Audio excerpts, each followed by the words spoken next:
નમસ્કાર વિદ્યાર્થી મિત્રો, ગયા પીરિયડની અંદર આપણે ઉપજ ખર્ચ ખાતાનો ઉધાર જમાનો નિયમ આપણે સમજ્યા હતા.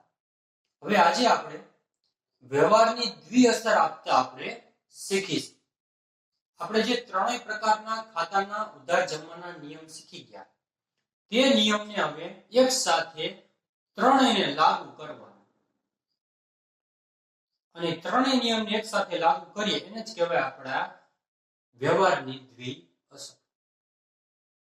બીજી વસ્તુ એક યાદ રાખવાની ખાસ કે કોઈ પણ વ્યવહારની અંદર ઓછામાં ઓછા બે ખાતા તો સંકળાયેલા હોય છે,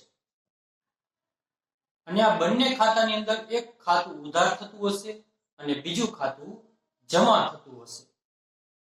બરાબર? તો ચાલો આપણે વ્યવહાર ઉપરથી દ્વિઅસર આપતા શીખીએ. પહેલો વ્યવહાર આપ્યો છે રણછોડે. અહીંયા આપણે રણછોડભાઈના ચોપડે આમ નોંધ લખવાની છે, તો રણછોડભાઈના ચોપડે વ્યવહારની દ્વિઅસર આપણે આપવાની છે. એટલે રણછોડભાઈ આપણા ધંધાના શું છે? માલિક છે. પહેલો વ્યવહાર, રણછોડભાઈએ રૂપિયા 50,000 ની મૂડીથી ધંધો શરૂ કર્યો. તો રણછોડભાઈએ રૂપિયા 50,000 ની મૂડીથી ધંધો શરૂ કર્યો એટલે રોકડ ધંધામાં આપી. રોકડ ધંધામાં આપી. રોકડ એટલે આપણા ધંધાની ચાલુ મિલકત, અને માલ મિલકત ખાતાનો એનો નિયમ લાગુ પડે. જો આવે તો ઉધાર અને જાય તો જમા. તો રોકડ લાવી ધંધો શરૂ કર્યો એટલે ધંધાની અંદર રોકડ આવી, એટલે આપણે રોકડ ખાતે ઉધાર લખવું પડશે. અને આપનાર કોણ છે? ધંધાનો માલિક. તો આપણે પારિભાષિક શબ્દની અંદર મૂડી, પારિભાષિક શબ્દમાં સમજ મેળવી હતી કે ધંધાનો માલિક ધંધાની અંદર જ્યારે માલ મિલકત કે રોકડ લાવે તો તેને શું કહેવાય? મૂડી કહેવાય. એટલે અહીંયા આપણે વ્યક્તિ આપનારની અંદર માલિક છે, અને માલિક આપનાર હોય ત્યારે એને મૂડી ખાતે લખવું પડે, અને મૂડી ખાતે જમા થશે. ત્યારબાદનો વ્યવહાર છે કે રૂપિયા 20,000 SBI બેંકમાં ભર્યા. રૂપિયા 20,000 SBI બેંકમાં ભર્યા. હવે અહીંયા જો SBI બેંક કે કૃત્રિમ વ્યક્તિ છે, અને આપણે 20,000 રૂપિયા બેંકમાં ભર્યા એટલે બેંકે આપણી પાસેથી 20,000 રૂપિયા લીધા, એટલે SBI બેંક લાભ લેનાર થાય. અને લાભ લેનાર ખાતે આપણે શું કરવું પડશે? ઉધાર. એટલે SBI બેંક ખાતે ઉધાર થશે. આ પહેલી અસર. બીજી અસર, બીજું ખાતું કયું હશે? રોકડનું ખાતું. કારણ કે SBI બેંકની અંદર આપણે રૂપિયા ભર્યા છે, રોકડા 20,000, એટલે બીજું ખાતું રોકડનું. બેંકની અંદર આપણે રકમ ભરવી એટલે આપણા ધંધામાંથી રોકડ જાય, અને રોકડ જાય તો જમા. એટલે શું થશે? તો કે રોકડ ખાતે જમા થશે. ત્યારબાદનો વ્યવહાર કે રૂપિયા 20,000 નો માલ રોકડેથી ખરીદ્યો. રૂપિયા 20,000 નો માલ રોકડેથી ખરીદ્યો. તો આમાં બે ખાતા ક્યાં?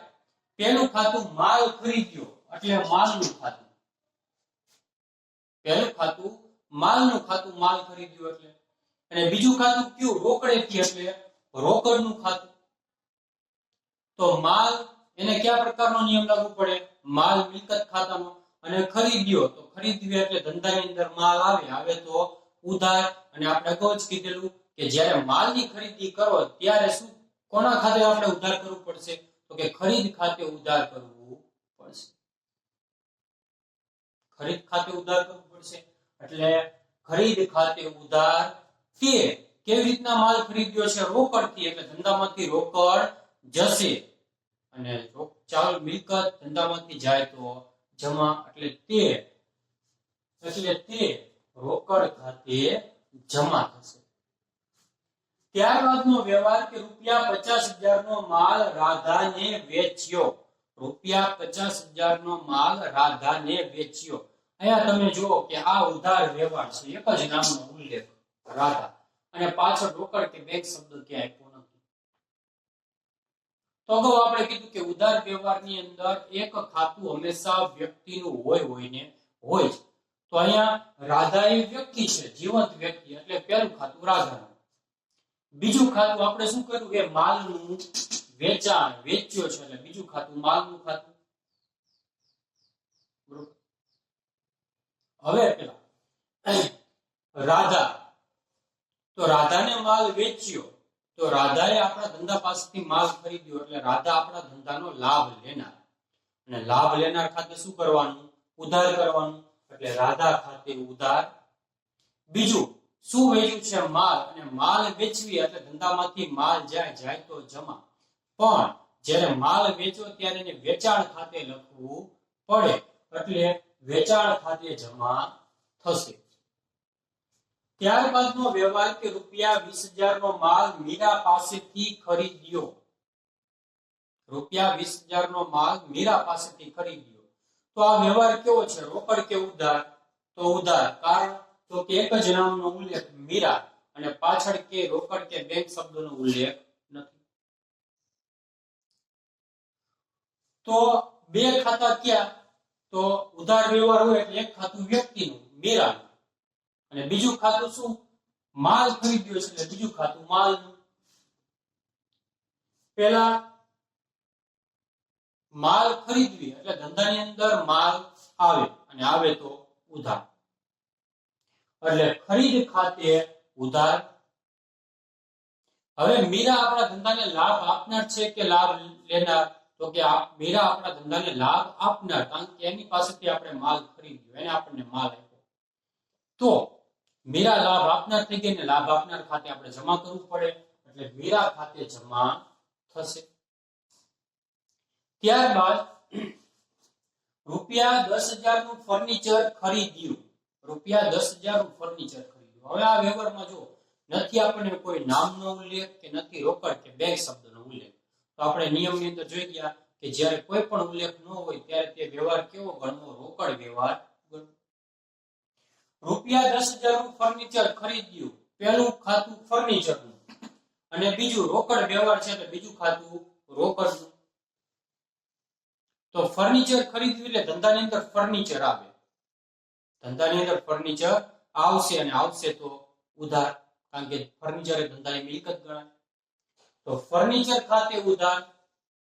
હવે બીજું ફર્નિચર ખરીદ્યું રોકડેથી, એટલે ધંધામાંથી રોકડ જશે, અને રોકડ જાય તો જમા, એટલે રોકડ ખાતે જમા થશે. ત્યારબાદનો વ્યવહાર કે રૂપિયા 300 પરચુરણ ખર્ચ થયો. હવે આમાં પણ જો અહીંયા પણ આપણને કોઈ જ ઉલ્લેખ નથી નામ કે રોકડ બેંકનો, તો આ વ્યવહાર પણ કેવો ગણવાનો?